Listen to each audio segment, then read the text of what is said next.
Brighton 0, Manchester City 5, and that is probably the worst performance, potentially, that I've seen from Brighton in the Premier League altogether. That was awful. A very painful watch, but I'm going to try and describe to you guys as best as possible, keeping a level head here, because that was dreadful, to be honest with you. We're showing the same mistakes week after week at the moment. It's becoming a very worrying trend, to be honest with you.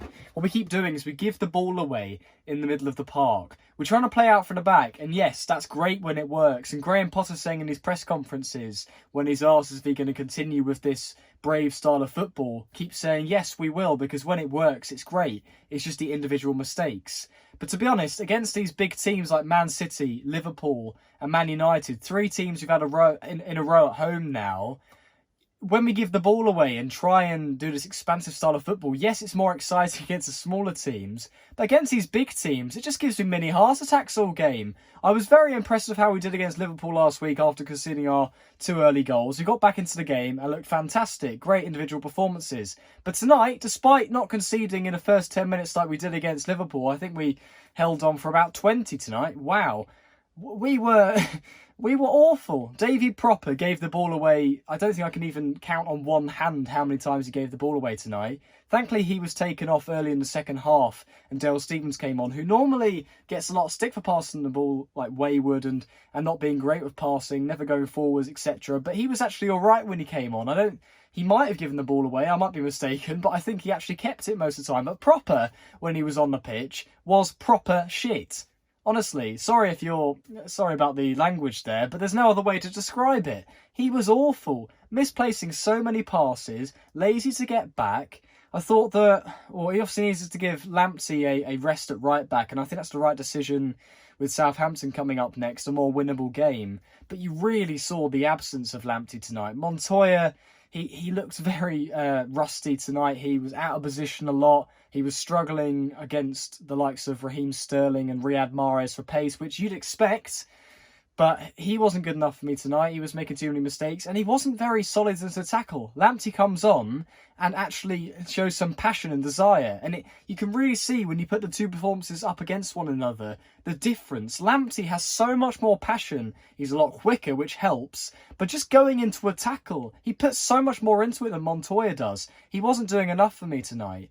I thought Lewis Dunk was actually, quite good in defence. If it wasn't for him making some good blocks and interceptions and tackles today, it could have been 6, 7 or maybe 8 from the mistakes we make in the middle of the park. But to be honest with you, just to sum it up, it's just trying to play out from the back. Yes, I understand, it's exciting. But when we're giving the ball away so much in the middle of the field and it's 2-0 Man City, Potter needs to change the way he's playing because it's just going to get worse and worse. And that's what happened tonight.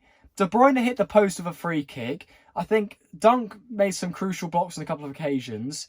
Matt Ryan has really impressed me this season. Unfortunately, tonight he was well off the mark. He was spilling the odd chance here and there. He should have been catching a few and he was palming it out to people and that cost us. I'm just really disappointed. I expected a loss tonight, but our goal difference, which was so good heading in tonight, it was -11, which might not sound incredible, but in the bottom half was the second best before tonight. Now we have a worse goal difference than West Ham, who everyone this season's been looking at saying their defence is woeful, and it has been pretty woeful on the whole. The only thing that's made their goal difference semi-decent is the amount of goals they've been scoring. Not good enough from us. Really not good enough. Well, to be honest, we need to play a lot better against Southampton. I'm very thankful that we beat Arsenal, because if we hadn't beat Arsenal at the Amex, then we'd be on 33 points right now if we'd lost that, and I'd be really worried for our position, because although we'd still be 5 points clear of the relegation zone, with some of the games and some of the teams we're playing in and around us, and the teams below us fighting for their lives at the moment, they're finally starting to pick up some points. West Ham and Watford both getting wins this weekend. I would be feeling very nervous. But thankfully, it looks as if we should be safe. We're not mathematically there yet. We've still got to play Southampton, still got to play Newcastle at home, and then we've got to play Burnley away on the final day of the season. I'm hoping we can get at least 3 points out of those games, hopefully 4 actually. I'd be very happy with a win, a draw, and a loss. Obviously, you don't want to lose any games, but if you said and you offered those 4 points to me right now, give us 40 for the end of the season, I'd be very happy with that.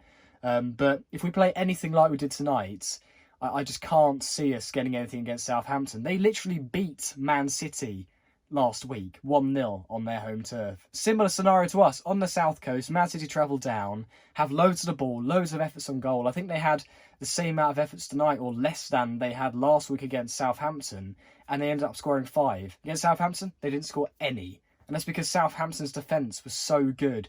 When they were playing out from the back, they were actually keeping the ball. They weren't making these silly mistakes. We need to really shore up, because tonight we look like a team that can get relegated, to be honest with you. But I'm thankful that we got the points that we've got. And I'm sorry to be negative, but I don't know how else I can be after a 5-0 defeat. Yeah, they're the champions from last season, but they've been off the pace this season. They've been inconsistent. Tonight, you can't take it away from them, though. They were unbelievable. Raheem Sterling scores a hat-trick against us. And, well, fair play. Credit where credit's due, but we need to improve. Anyway, I'm hoping for a better result against Southampton. That's the next game we've got. If you enjoyed the video, please leave a like below. It really helps me out. Share it out if you'd like as well to some friends if they're Brighton fans, which I'm sure they will be since this is a Brighton channel. If you come over from my Instagram, hello, thank you very much for joining me. Subscribe if you haven't already. And yeah, I'll be back for another match reaction when we play Southampton next up. All right, guys, thank you very much.